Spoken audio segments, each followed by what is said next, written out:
Look at this living room. Orange shag carpet, not burnt orange like traffic cone orange, matted and stained from decades of foot traffic. Walls covered in fake wood paneling, the kind that screams 1975. A popcorn ceiling yellowed with age. But look closer, floor-to-ceiling windows stretching across the entire wall. Exposed post and beam ceiling structure, authentic mid-century modern bones buried under bad decisions.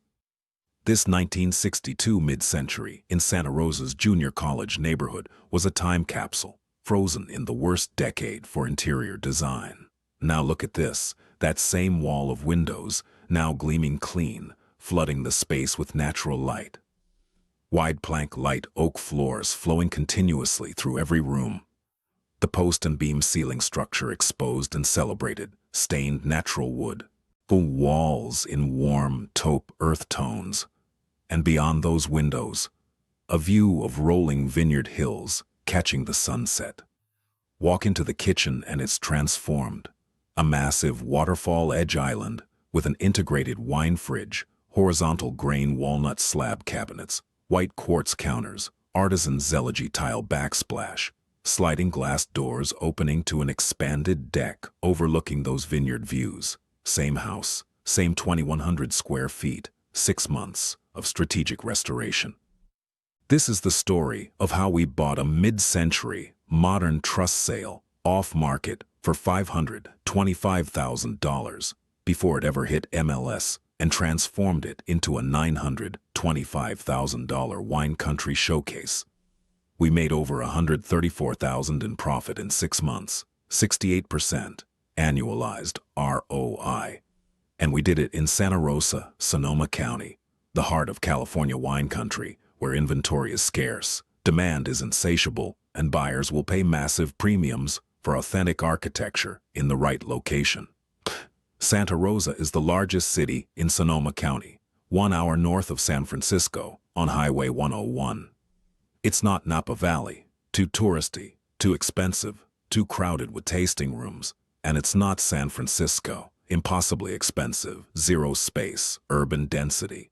It's Santa Rosa is where people who work in the wine industry, tech workers who went remote, and wealthy families who can't justify $2 million plus for Napa actually live. You're surrounded by hundreds of wineries, Russian River Valley, Sonoma Valley, Dry Creek. The climate is Mediterranean. The food scene rivals San Francisco.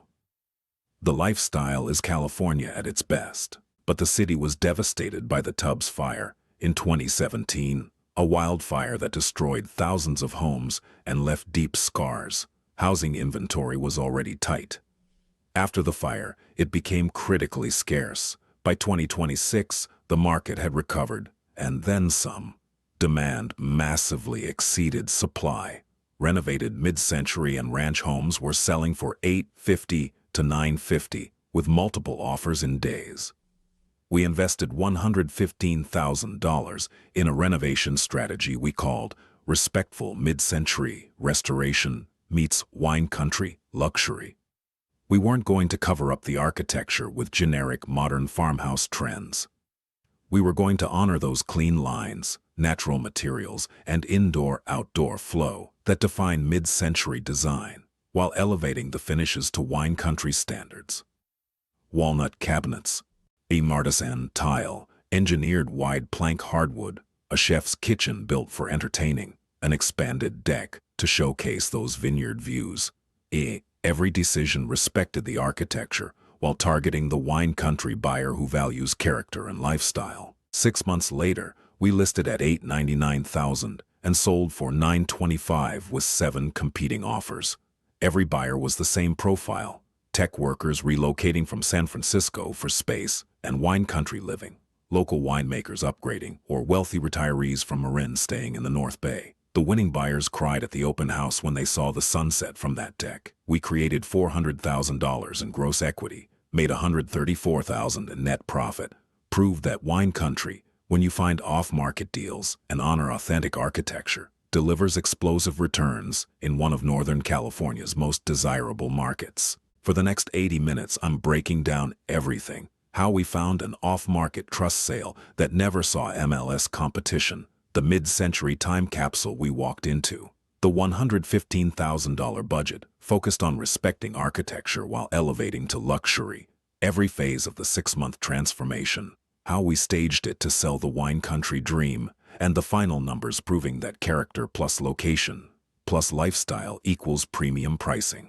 Let's dive in. Santa Rosa doesn't get talked about enough in real estate investing conversations. Everyone knows Napa Valley, the luxury wine destination where tasting rooms charge $50 and estates sell for $5 million plus. Everyone knows San Francisco, the tech capital where median home prices hit $1.5 million. But Santa Rosa, it flies under the radar. That's a mistake. Santa Rosa is the largest city in Sonoma County, with a population around 180,000. It sits right in the middle of wine country, surrounded by some of California's most famous wine regions: Russian River Valley to the west, Sonoma Valley to the east, Dry Creek to the north. You're 15 minutes from world-class wineries, 30 minutes from the Pacific Coast, 60 minutes from San Francisco. The economy is diverse. Obviously, wine and agriculture are huge. Vineyards, wineries, wine storage facilities, tasting rooms. But there's also healthcare with several major hospitals, education with Sonoma State University and Santa Rosa Junior College, and increasingly, remote tech workers who discovered during COVID they could keep their Bay Area salaries while living somewhere beautiful and affordable. The lifestyle is what sells people. Mediterranean climate, warm dry summers, mild wet winters, almost no humidity. Farmers markets every week overflowing with local produce. Restaurants showcasing Sonoma ingredients and wines. Hiking trails in the nearby hills. The Russian River for kayaking. A culture that values good food, good wine, and slowing down. But the market got complicated in October 2017. The Tubbs Fire, one of the most destructive wildfires in California history, ripped through Santa Rosa and surrounding areas. Over 5,000 structures destroyed. 22 people killed. Entire neighborhoods reduced to ash overnight. Coffee Park, Fountain Grove, parts of Larkfield, gone. The fire left deep scars. Housing inventory, already tight in a desirable market, became critically scarce. Insurance became expensive and hard to get. Some people left, traumatized and unwilling to rebuild in a fire zone. But most stayed or came back. They loved Santa Rosa too much to abandon it. By 2026, the market had not only recovered but exploded. New construction replaced some of the lost inventory, but not nearly enough. Demand, especially from Bay Area refugees seeking space, nature, and wine country living, far exceeded supply. Bidding wars were the norm. Properties listed on Friday would have 10 offers by Monday. The junior college neighborhood where we targeted sits in central Santa Rosa. Named for its proximity to Santa Rosa Junior College, it was developed primarily in the 50s and 60s during the post-World War II boom. The architecture reflects that era. Ranch homes and mid-century moderns with clean lines, flat or low-pitched roofs, large windows, and integration with outdoor space. The neighborhood has elevation. Homes sit on gentle hillsides, which means many properties have views of the surrounding landscape. To the west, you can see rolling hills with vineyards planted in neat rows. On clear days, you catch glimpses of the mountains beyond. These aren't dramatic Napa Valley estate views, but they're real and they're desirable. The demographic is solidly middle to upper middle class. Professionals, healthcare workers from the hospitals, teachers and administrators, small business owners, wine industry people, winemakers, vineyard managers, tasting room operators, and increasingly, remote workers from tech companies based in San Francisco or Silicon Valley who wanted out of the urban grind. The housing stock is primarily single-family homes on decent-sized lots, quarter-acre to half-acre. Many homes are original to the 50s and 60s and have never been seriously updated. The owners bought in the 70s or 80s, raised families, and aged in place. Now, as those original owners pass away or move to assisted living. Their homes are hitting the market as estate sales or trust sales, and they're time capsules. Original kitchens, original bathrooms, original finishes that were trendy in 1975, but painful to look at in 2026. From an investor standpoint, junior college in early 2026 was compelling. Entry costs were reasonable compared to Napa or Marin, distressed or dated properties in the 500 to 600,000 range. On the ceiling was proven. Fully renovated mid-century moderns with views were selling for $850 to $950. Days on market averaged 18, fast, indicating strong demand. And critically, inventory was so tight that quality product was scarce. If you brought a beautifully restored mid-century to market, buyers would fight over it. The risks: Santa Rosa is in a wildfire zone. Insurance is expensive, sometimes $1,500 to $2,000 per year compared to $800 in safer areas. Some buyers are scared off by fire risk, though most accept it as part of California living. The market is also more volatile than coastal cities. When the economy dips, wine country feels it faster because it's tied to discretionary spending on wine and tourism. But for investors who could find off-market deals, honor the architecture, and execute quality renovations, junior college was a gold mine. Before we go further, I want to hear from you. Have you ever considered investing in wine country markets like Sonoma or Napa? Pause and drop a comment. Does wine country attract you because of lifestyle appeal and appreciation potential? Or does it scare you off because of high entry prices and wildfire risk? Or is it just not on your radar at all? Be honest, one sentence. I'm genuinely curious if wine country is part of your investing strategy, or if you see it as too expensive for me. Drop your thoughts below, I'll wait. We found this house through a connection we'd built with an estate attorney who specialized in trust and probate sales in Sonoma County. Building relationships with estate attorneys, probate lawyers, and elder care specialists is one of the best off-market deal strategies because they often handle properties for families who just want to liquidate quickly without the hassle of listing. This particular mid-century came to us in late summer 2025. The backstory was classic. The original owners had bought the house in 1975 for $98,000, a significant sum at the time but reasonable for a nice mid-century in a good neighborhood. They were a professional couple. He was a doctor, she was a teacher. They raised 2 kids in the house, lived there for 50 years, and never did any major updates. They were in their 90s when they both passed away within months of each other in early 2025. The house passed into a family trust managed by their 2 adult children, both of whom lived out of state. One in Oregon, one in Arizona. Neither wanted to move back to California. Neither wanted to manage a renovation from 1,000 miles away. And they just wanted to settle the estate, divide the proceeds, and move on with their lives. The estate attorney called us. I've got a mid-century in junior college. Original owners lived there 50 years. House needs everything. Hasn't been updated since the 70s. The heirs want to sell fast. No repairs, no drama. If you can close quickly with cash, they'll take a discount to avoid listing it. We drove over the next day. From the street, the house showed classic mid-century architecture, single-story, flat roof with wide overhanging eaves, horizontal lines, large windows facing the street. The exterior was painted white, but fading and dirty. The landscaping was overgrown, shrubs blocking windows, dead grass, weeds everywhere. A wood deck wrapped around one side, but was clearly rotted and unsafe. We walked around back, and that's when we saw it. The lot sat elevated above the street on a gentle hillside. The backyard sloped up slightly, and from the back deck, falling apart as it was, you could see over the neighboring roofs to rolling hills dotted with vineyards maybe 2 miles away. It wasn't a dramatic estate view, but it was real, and it was beautiful, especially with the afternoon sun lighting up the vines. We knew immediately this was special. Mid-century architecture with real bones in a desirable neighborhood with partial vineyard views in wine country. The value was there if we could unlock it.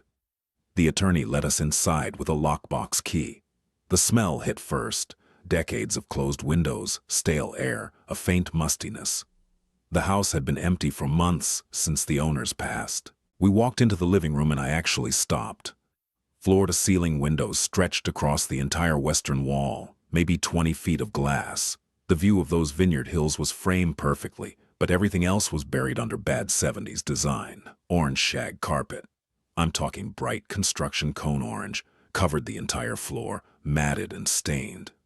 The walls were covered in fake wood paneling, the kind with vertical grooves meant to look like planks, but fooling nobody. Popcorn ceilings, a brick fireplace painted white.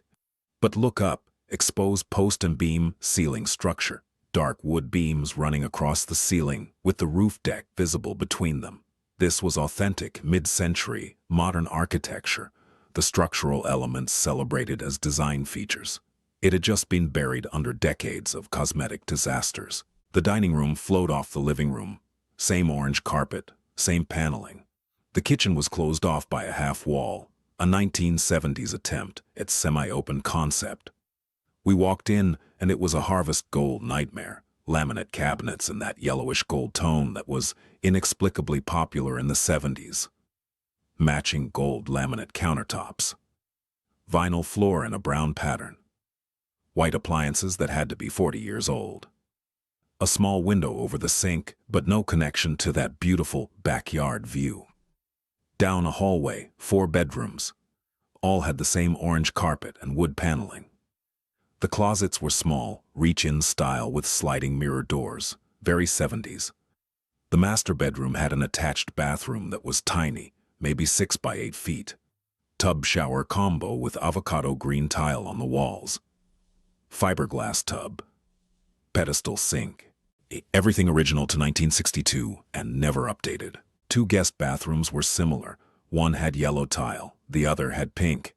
Both had tub shower combos and dated fixtures. We inspected systems carefully. Electrical panel was old, 100 amp service, but the wiring was copper and functional. Plumbing was copper throughout. HVAC was an ancient forced air system that worked but was inefficient. The roof was composition shingles, probably 20 years old, showing wear but not leaking. The structure was solid. Foundation was slab-on grade, with no cracks. The post and beam framing was strong old-growth lumber. The flat roof structure was solid. After 2 hours, we sat in our truck and ran numbers. Comparable renovated mid-century moderns in junior college were selling for $850 to $950, depending on size and quality.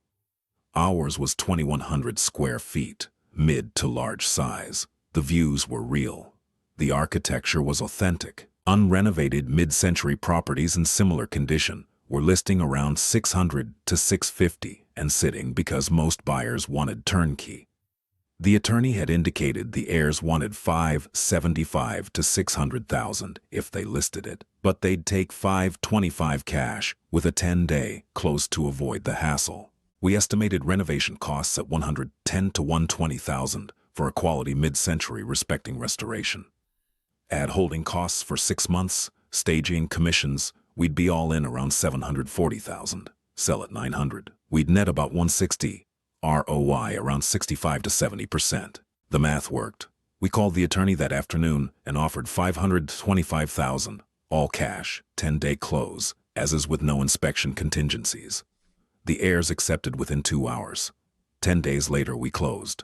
$525,000 wired, keys in hand. We owned a mid-century time capsule with vineyard views in the heart of wine country. Time to bring it back to life. Here's where I want your design philosophy. We're standing in this 1962 mid-century modern. It has real architectural character, post and beam ceilings, floor-to-ceiling windows, clean lines. But it's buried under orange carpet and fake paneling.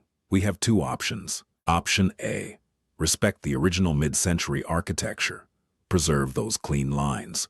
Use natural materials like wood and stone. Maintain the indoor-outdoor flow. Keep an earth tone palette that's authentic to the era. This honors the architecture, but might be more niche. Option B, modernize completely and ignore the style. Go full white and gray, trendy modern farmhouse. Follow mass market trends. Make it look like every other flip.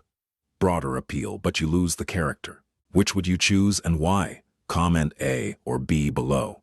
Do you respect original architecture even if it's more specific and potentially limits your buyer pool? Or do you go mass market safe to appeal to the widest audience? Defend your strategy. I'm genuinely curious where everyone falls on this. Drop your vote now. Budget time, $115,000 total. Every dollar allocated to honor mid-century architecture while elevating to wine country luxury standards. Here's the breakdown. Kitchen renovation, $42,000. This was our largest single expense and the heart of the transformation. Demo was $4,000. Rip out those harvest gold cabinets, counters, vinyl floor, and the half-wall separating kitchen from living room. Open it completely to create true open concept flow and connect the kitchen to those vineyard views. Cabinets were $18,000. Custom horizontal grain walnut slab doors. No frame, no panel, just clean flat slabs showcasing the wood grain. Very mid-century aesthetic. We did lowers around the perimeter and a massive island in the center. Hardware was integrated, pulls routed into the wood, almost invisible. Countertops were $10,000.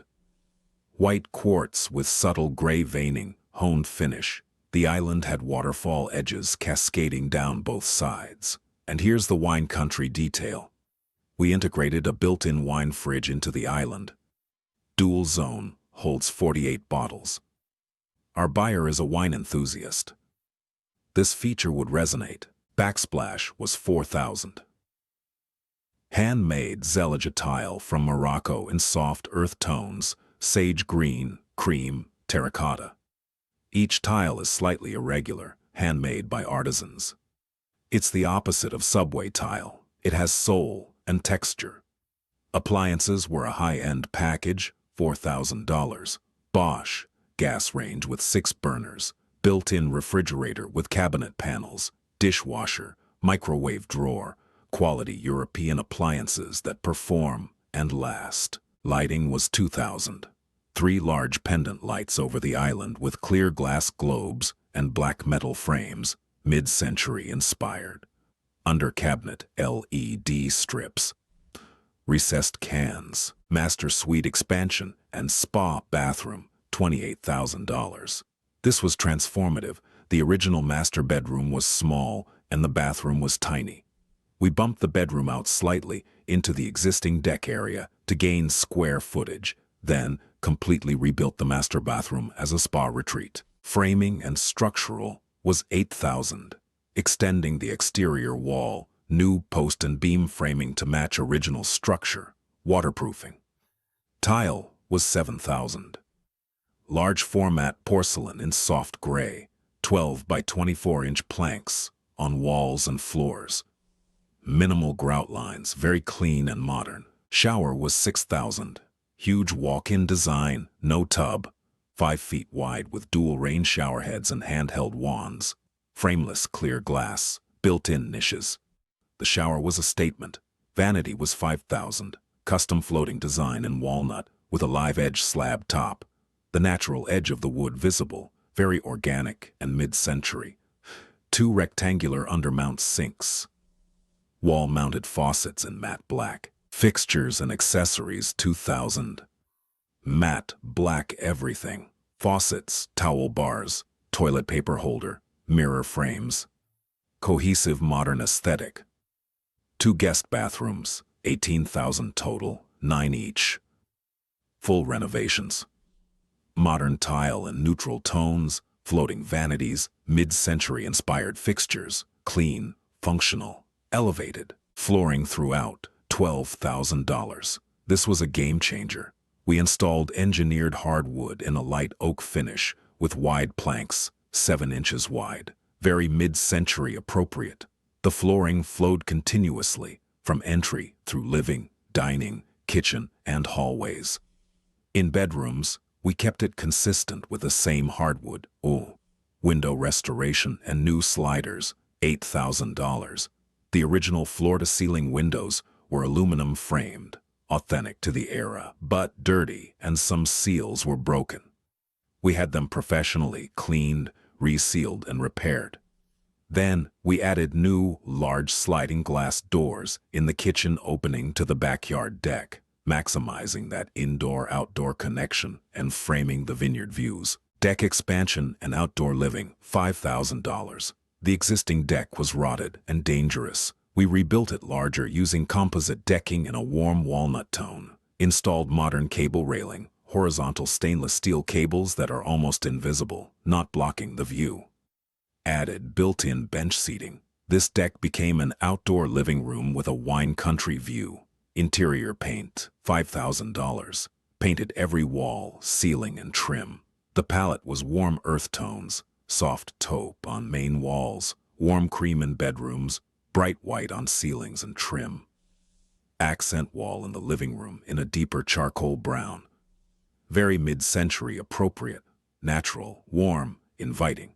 Exterior paint, $3,000. Cleaned and repainted the exterior in crisp white with natural wood accents on the exposed beams and trim. Simple, clean, classic mid-century look. Lighting upgrade, $4,000. Replaced every fixture with mid-century inspired designs. Sputnik chandelier in the dining room, globe pendants in bedrooms, sleek exterior sconces, recessed LEDs throughout. Landscaping, $10,000. Front yard got a sophisticated xeriscape. Removed dead grass, installed drought-tolerant ornamental grasses, agave, and small trees. Natural stone pavers for paths. Very California wine country aesthetic. Backyard was cleaned up, new sod in sections, existing trees trimmed. The focus was the deck and views. Landscape supported that, didn't compete. Miscellaneous, $5,000. Permits, structural inspections, contingency. Total, $115,000. Not cheap, but every dollar went toward honoring mid-century architecture while delivering wine country luxury. Now prediction time. Santa Rosa Wine Country Market. Trust sale purchase at $525. Renovation $115. That's $640, all in before holding costs. Based on everything you've seen, the market dynamics, wine country demand, mid-century scarcity, those vineyard views, how much do you think we sold this house for? Pause and comment your prediction. $850, $875, $900, higher, and calculate your estimated profit based on that. I want to see who's got the sharpest instincts for wine country pricing. Drop your full prediction, sale price, and profit estimate right now before I reveal the actual numbers. Let's see who gets closest. Renovation launched immediately after closing in early September 2025. Target list date, late February 2026. 6 months to transform a mid-century time capsule into a wine country showcase. Here's exactly how it went down. Month 1 was planning, permitting, and material ordering. Santa Rosa's building department moves slower than Central Valley cities, but faster than San Francisco. Permits for the kitchen, bathrooms, and master suite expansion took 3 weeks to approve. Not terrible, but the wait compressed our timeline slightly. We ordered long lead materials immediately. The custom walnut slab cabinets had a 5-week fabrication time from a specialty millwork shop in Petaluma. The Zellige tile was imported from Morocco through a supplier in San Diego. 4-week lead time. Quartz countertops would be templated after cabinets were installed.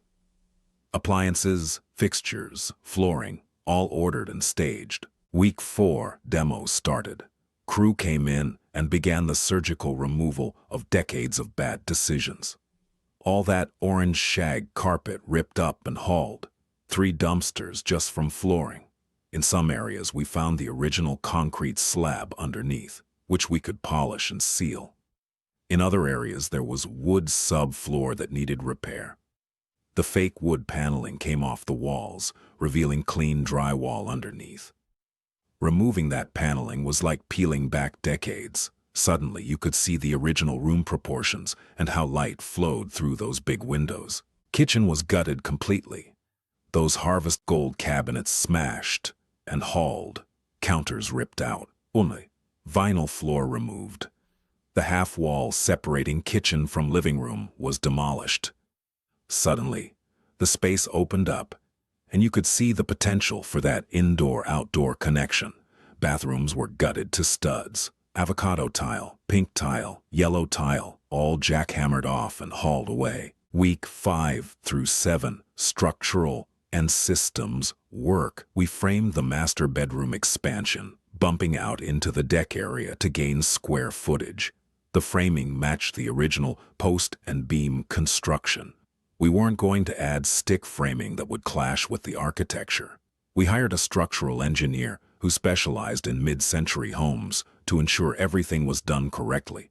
The electrician upgraded the panel to 200 amps and ran new circuits everywhere. Plumber replaced old fixtures and roughed in lines for the new bathrooms. HVAC contractor installed a ductless mini-split system. 3 indoor units placed strategically. 1 outdoor compressor. This was critical. We didn't want bulky ductwork destroying the clean mid-century aesthetic. Mini-splits are quiet, efficient, and nearly invisible. New sliding glass doors were installed in the kitchen, 8 feet wide, opening the space to the backyard deck and framing those vineyard views. Week 8 through 12, finishes came together rapidly. The engineered hardwood flooring went down continuously through all main areas. Wide 7-inch planks in light oak. The transformation was instant. The space went from dark and dingy to bright and expansive. Kitchen cabinets arrived in week 9 and were installed over 4 days. Those horizontal grain walnut slabs look stunning. Rich, warm, natural. The island went in as the centerpiece, 8 feet long with seating for 4 and that integrated wine fridge built in. Week 10, quartz counters were templated, fabricated, and installed with waterfall edges. The island became sculpture. The Zilige tile backsplash went up behind the range, each handmade tile slightly irregular, colors shifting from sage to cream to terracotta, artisan craftsmanship that you can't fake. Bathrooms got their tile during this phase, large format gray porcelain going up on walls and floors. The master bathroom transformation was jaw-dropping. That huge walk-in shower with dual rain heads and frameless glass, the custom walnut vanity with live-edge slab top. It went from a 6x8 avocado nightmare to a luxury spa retreat. Week 13 through 16, paint and final details. Interior walls painted in warm earth tones, taupe, cream, charcoal accent. All the exposed post and beam ceiling structure was cleaned and sealed with clear matte finish, bringing out the natural wood grain. Suddenly, those structural beams became hero features again. Exterior painted crisp white with natural wood accents on the beams. The house looked clean, modern, authentic. The deck was rebuilt in composite walnut with cable railing. Standing on that deck, looking at vineyard hills, catching sunset, that was the money shot. But that view sold the wine country lifestyle. Here's where the challenge hit. Week 16, during final inspections, the city inspector noted that the exposed post and beam ceiling structure showed signs of old termite damage. Not active. This was historical damage from decades ago, but it needed to be disclosed and treated for peace of mind. We brought in a pest control specialist who confirmed no active infestation, but recommended preventive treatment and sealing. Cost $4,000 from our contingency. It wasn't a disaster, but it compressed our remaining budget and added a week to the timeline. Week 17 through 19, final finishes and landscaping. Front yard transformed with sophisticated xeriscape, ornamental grasses, agave, natural stone pavers, subtle lighting. The original overgrown jungle became curated wine country elegance. Windows were professionally cleaned and restored. Those floor-to-ceiling panes now sparkled, showcasing the views and flooding the interior with light. Week 20, staging arrived and transformed the house into a mid-century wine country dream. Early March 2026, 6 months after closing, we were ready to list. Before I show you the final reveal, let me tell you about the design mistake I almost made that could have killed our premium pricing. Week 12, right when the kitchen was coming together, I had an idea. I'd been scrolling Instagram and seeing these trendy modern farmhouse kitchens, white shaker cabinets, Subway tile, everything very Joanna Gaines. I thought, what if we pivot? White cabinets would photograph so well. Subway tile is safe and appeals to everyone. We could save money and broaden our buyer pool. My partner shut it down hard. We're not building a farmhouse in wine country. We're restoring a mid-century modern. The buyer who wants this house wants authentic mid-century character. Walnut, clean lines, natural materials. If we give them white shaker cabinets, we're just another generic flip competing with dozens of others. The walnut makes us unique. It justifies premium pricing. I pushed back. But white sells. Everyone loves white kitchens. We're taking a risk going dark and woody. He said, the risk is being generic. Our differentiation is respecting the architecture. Oh, wine country buyers aren't looking for HGTV trends. They're looking for character and authenticity. Trust the strategy. He was right. When we sold, multiple buyers specifically mentioned the walnut kitchen as the reason they fell in love with the house. One buyer said, every other house we've seen has white cabinets. This one has soul. Lesson: don't abandon your strategy because you get nervous. If you've identified your buyer and designed for them, execute with conviction. Now let me show you what we built. The transformation was complete. Same mid-century bones, entirely new soul. Exterior before, faded white paint, overgrown landscaping blocking windows, rotted deck, zero curb appeal. It looked abandoned. Exterior after, crisp white paint with natural wood beam accents. Sophisticated xeriscape landscaping with ornamental grasses and stone pavers. Expanded composite deck with cable railing showcasing vineyard views. It looked like an architectural digest feature on mid-century wine country living. Interior before, orange shag carpet, fake wood paneling hiding everything. Closed-off harvest gold kitchen, tiny avocado bathroom, popcorn ceilings, darkness. It was a 1975 nightmare. Interior after, continuous wide plank light oak floors flowing through every space. Exposed post and beam ceilings celebrating the structure, walls in warm earth tones, open concept kitchen with walnut island and wine fridge, master suite with spa bathroom and live edge vanity. Sliding glass doors opening to deck with vineyard views. Every room honored 1962 while functioning perfectly for 2026 wine country living. The kitchen was the star. That walnut island with waterfall quartz, the Zeligy backsplash, the integrated wine fridge, the Bosch appliances, it looked like a boutique winery's tasting room kitchen. Buyers would walk in and immediately envision dinner parties with friends. Wine glasses on the island, doors open to the deck. The master bathroom was a close second. That walk-in shower, the live edge walnut vanity, the gray tile, it felt like a luxury hotel in wine country. But the true magic was standing in the living room, looking through those restored floor-to-ceiling windows at Vineyard Hills, glowing in golden hour light.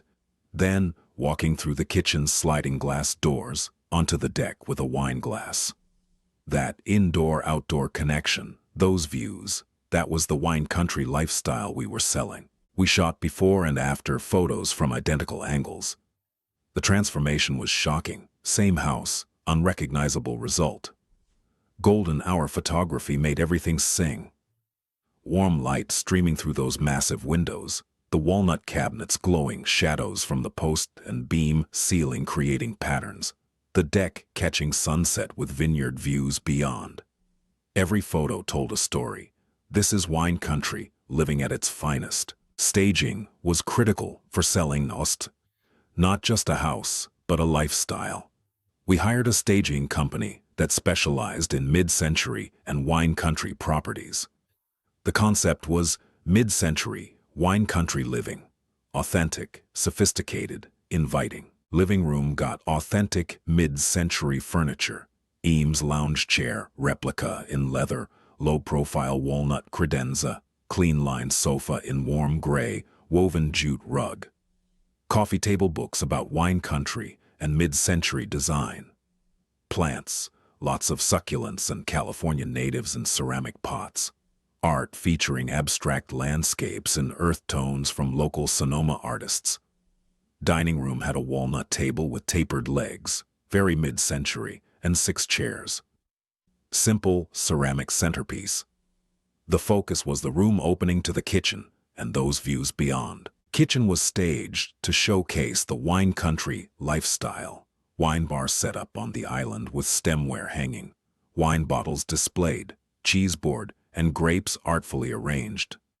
Fresh herbs in pots on the counter, the wine fridge fully stocked with bottles. This wasn't just a kitchen, this was where you entertained after a day of wine tasting. Master bedroom. Platform bed with low profile, white and gray linens, walnut nightstands, plants, simple, serene, mid-century authentic. One secondary bedroom staged as a home office with a mid-century desk and chair. Another as a guest room. The fourth as a reading nook with a lounge chair and bookshelf, very wine country, leisurely living. Master bathroom, white fluffy towels rolled and stacked, small plants, artisan soap in a dish, let that live-edge vanity and huge shower speak. The outdoor deck was staged with modern outdoor furniture, low chairs, small side tables, wine glasses placed strategically. The staging sold the vision. Sunset evenings on this deck, with a glass of Russian River Pinot Noir, looking at vineyard hills. Photography took 2 full days. Interior shots with perfect natural light streaming through those windows. Kitchen from every angle showcasing the walnut island. Master bath with steam creating atmosphere in the shower. Drone aerials showing the neighborhood, proximity to vineyards, the rolling hills. And critically, golden hour exterior and deck shots with the sun setting over those vineyard views. The photos came back stunning, professional, warm, sophisticated. These didn't look like flip photos. They looked like a mid-century wine country retreat featured in a design magazine. We listed in early March 2026 at $899,000, a strategic pricing just under the $900,000 psychological barrier, but in the upper range of comparable renovated mid-century homes in the neighborhood. We knew the quality of finishes, the views, and the authenticity justified premium pricing. The listing description emphasized character and lifestyle. Exquisitely restored 1962 mid-century modern and coveted junior college neighborhood. Authentic post and beam architecture, floor-to-ceiling windows, partial vineyard views. Chef's kitchen with walnut island and wine fridge, latte, spa-like master suite. Seamless indoor-outdoor living. This is wine country at its finest. Photos went live on a Friday afternoon. By Sunday morning, we had 420 saves on Zillow, massive for Santa Rosa, showing requests flooded in immediately. Our agent was getting calls from all over the Bay Area and locally. Saturday open house. We opened at 1 p.m. By 1:15, there were already 8 groups waiting outside. Over 4 hours, 62 groups came through. 62. The energy was electric. People were taking photos. Couples were whispering to each other. Multiple people teared up on the deck looking at those views. Comments we overheard. This is exactly what we've been looking for. Real mid-century, not fake. That kitchen is a work of art. The walnut, the zellige tile. Someone actually cared about this house. Look at these views. We could have wine here every night. I can't believe this is under $900,000. This would be $2 million in Napa. We're offering today. We're not losing this house.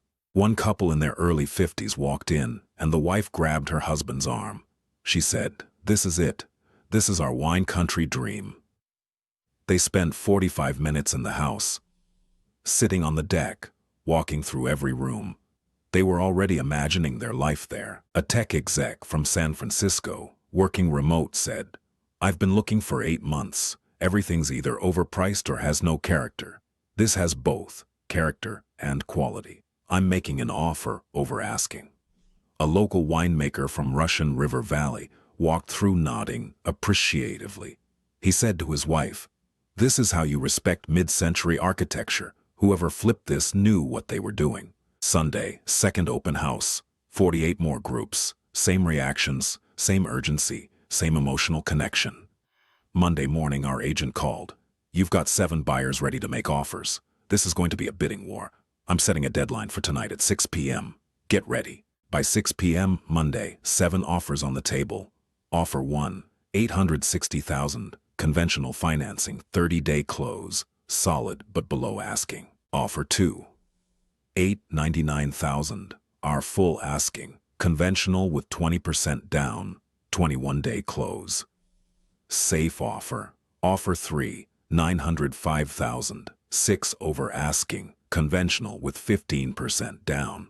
Buyers stretching but strong pre-approval. Offer 4, $915,000. All cash. 14-day close. Investor from San Francisco, wanting it as a vacation rental. Offer 5, $920,000.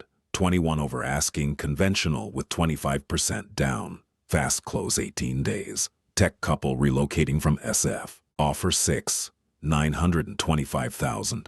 26 over asking. Conventional with 30% down. Strong financials. This was the couple from Saturday who'd cried on the deck. Tech exec and his wife who loved wine. Offer 7, $930,000. 31 over asking, but only 10% down, and the pre-approval looked shaky. High risk.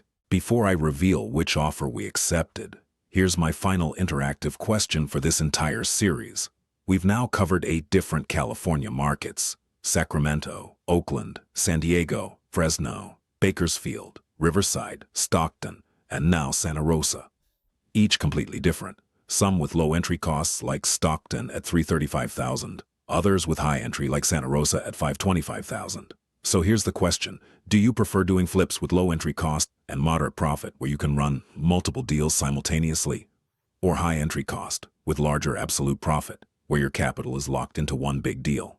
There's no right answer, just different strategies and risk tolerances. Comment your philosophy.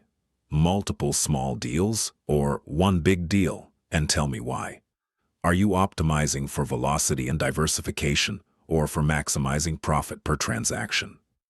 Drop your answer below. I genuinely want to see the diversity of approaches here. We reviewed all 7 offers carefully. Offer 7 was tempting, highest price, but the weak down payment and shaky pre-approval screamed risk. Offer 4 was all cash, which eliminated risk, but it was $95,000 below offer 6 and would become a rental instead of a primary residence, which felt wrong for a house we'd restored with so much care.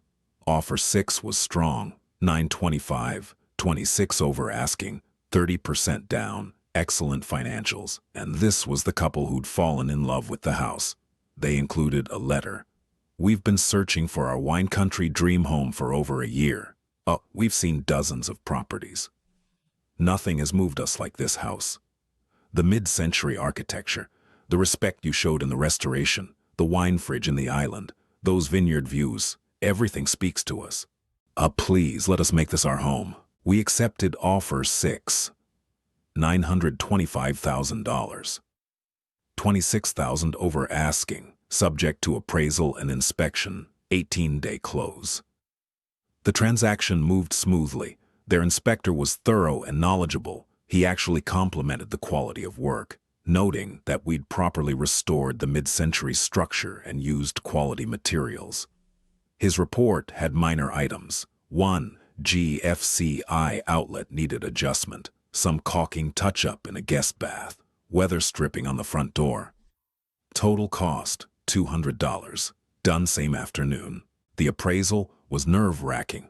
Wine country appraisals can be tricky because every property is unique and comps aren't always perfect. The appraiser came out, spent 90 minutes measuring and photographing. 4 days later, the report came back at $920,000. $5,000 below purchase price. We held our breath. This could derail everything. The buyers didn't hesitate. They agreed to bring the extra $5,000 in cash to cover the gap. They wanted the house that badly. That walnut kitchen and those vineyard views had them hooked completely. 18 days after accepting the offer, we closed. $925,000 wired to our account. Keys handed to a couple who sent us a photo 3 weeks later of them on the deck at sunset. Wine glasses raised with a note. Living the dream. Thank you for creating something beautiful. Now let's break down the final numbers. Because this is where Santa Rosa proves wine country delivers premium returns.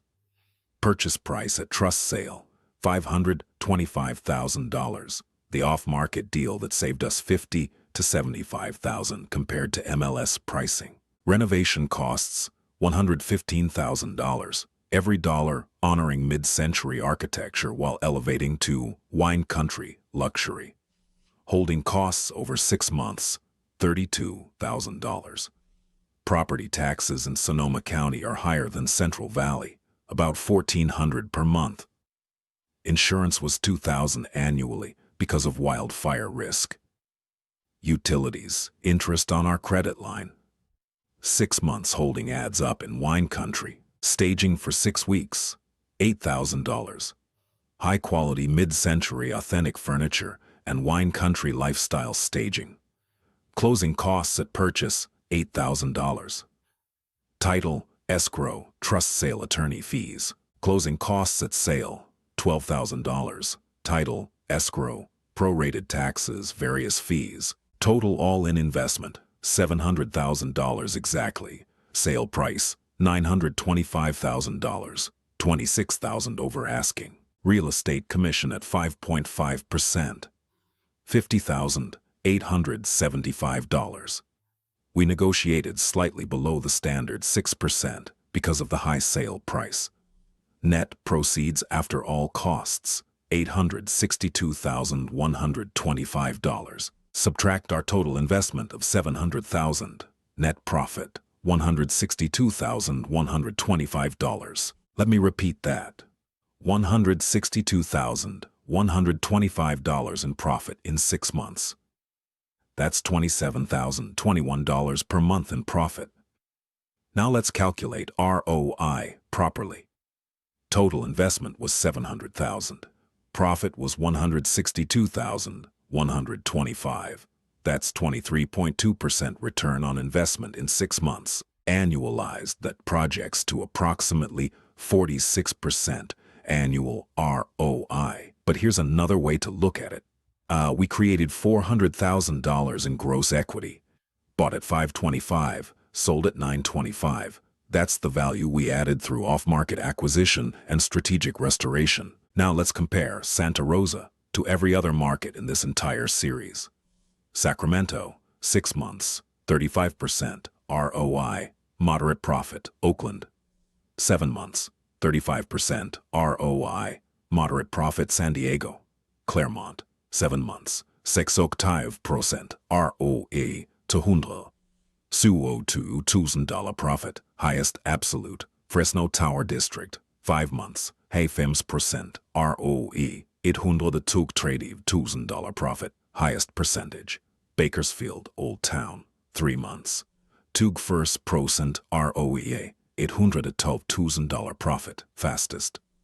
Riverside Historic Downtown, 6 months, 30% ROE, $160,000 profit. Stockton Lincoln Village, 5 months, 61%. OI annualized, $114,000. Profit. Santa Rosa Junior College, 6 months, 46% ROI annualized, $162,000 profit. Second highest absolute. Santa Rosa delivered the second highest absolute profit in the series, beaten only by San Diego. But look at the ROI, 46% annualized beats San Diego's 62%. No, let me recalculate that correctly. Actually, let me be precise with the math. San Diego took 7 months with 62% ROI total, which annualizes to about 106%. Fresno took 5 months with 90% ROI total, annualizing to 216%. Bakersfield took 3 months with 82% ROI total, annualizing to 328%. Santa Rosa's 23.2% ROI over 6 months annualizes to about 46.4% annually. So in terms of annualized ROI, Santa Rosa ranks in the middle of the pack, not as explosive as Fresno or Bakersfield, but solid and above Sacramento, Oakland, and Riverside. But here's what matters. Santa Rosa delivered $162,000 in profit, With reasonable timeline and risk, the off-market trust sale gave us massive entry advantage. The mid-century architecture provided differentiation. Wine country demand created bidding war pricing. The combination worked beautifully. 5 biggest lessons from this Santa Rosa Wine Country flip. Lesson 1. Off-market trust sales offer massive discounts by eliminating competition. We paid $525 when MLS pricing would have been $575 to $600. That $50,000 to $75,000 savings on entry was pure profit. Build relationships with estate attorneys, probate lawyers, and elder care specialists. Off-market deals are gold mines. Lesson 2. Wine country and lifestyle markets command premium pricing for character and views. Buyers here aren't just buying square footage, they're buying a lifestyle, vineyard views, wine storage, entertaining spaces, connection to nature. When you deliver authentic character plus lifestyle features, you can push pricing well above comps. Lesson 3. Respecting authentic architecture creates differentiation and justifies premium. That walnut kitchen could have been generic white cabinets, but honoring mid-century design made us unique in a sea of generic flips. Multiple buyers said the character was why they paid premium. Don't erase architecture, celebrate it. Lesson 4. Higher entry markets require more capital, but deliver larger absolute profits. Santa Rosa's $525 entry is far higher than Stockton's $335 or Bakersfield's $290. But the profit, $162, is also much larger. Different investors have different strategies. Know your capital capacity and risk tolerance. Lesson 5. Scarcity drives value. Mid-century moderns with views in wine country are rare. The Tubbs fire reduced inventory further. When you have something scarce that buyers want, pricing power follows. Look for markets where inventory is constrained and demand is strong. This Santa Rosa flip proved that wine country, when you find off-market deals and honor authentic architecture, delivers exceptional returns in one of Northern California's most desirable markets. We took a mid-century time capsule buried under orange shag carpet and fake paneling and restored it to its original soul while elevating it to wine country luxury standards.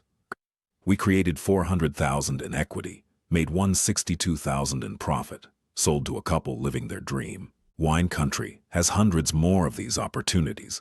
Mid-century and ranch homes from the 50s and 60s that original owners lived in for 50 years and never updated.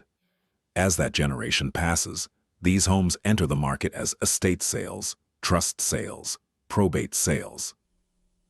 Families living out of state don't want to manage renovations. They want quick, clean exits. That creates off-market opportunities for investors who can close fast and execute quality work. Santa Rosa specifically is positioned beautifully. It's not Napa, too expensive, too touristy. It's not San Francisco, too urban, too dense. It's the sweet spot. Wine country lifestyle, reasonable entry costs compared to alternatives, strong job market, and population growth from Bay Area refugees seeking space and nature. The broader lesson: lifestyle markets where scarcity meets demand deliver premium pricing. Whether it's wine country, beach towns, mountain communities, or historic districts, when buyers are purchasing a lifestyle, not just a house, you can command premiums for character and quality. $525,000 to $925,000 in 6 months. $162,000 in profit. 46% annualized ROI. $400,000 in equity created. In wine country, where mid-century architecture meets vineyard views and buyers pay for authenticity. Thanks for staying with me for the full 80 minutes. This has been an incredible series. 8 markets, 8 completely different strategies, 8 proof points that opportunity exists everywhere in California if you know where to look, what to honor, and how to execute. If this series has changed how you think about where to invest or what architecture matters, subscribe and hit that notification bell. Drop a comment with your single biggest takeaway from the entire series, or tell me which market surprised you most. And if you're planning a flip in wine country or any lifestyle market, I want to hear about it. The next series is coming soon, and we're going national. Different states, different markets, same core principles. Find value where others don't look, honor what makes properties special, execute with quality, and capture returns that prove real estate investing rewards those who do the work. See you on the next flip. Let's keep building wealth and preserving the character that makes homes worth living in.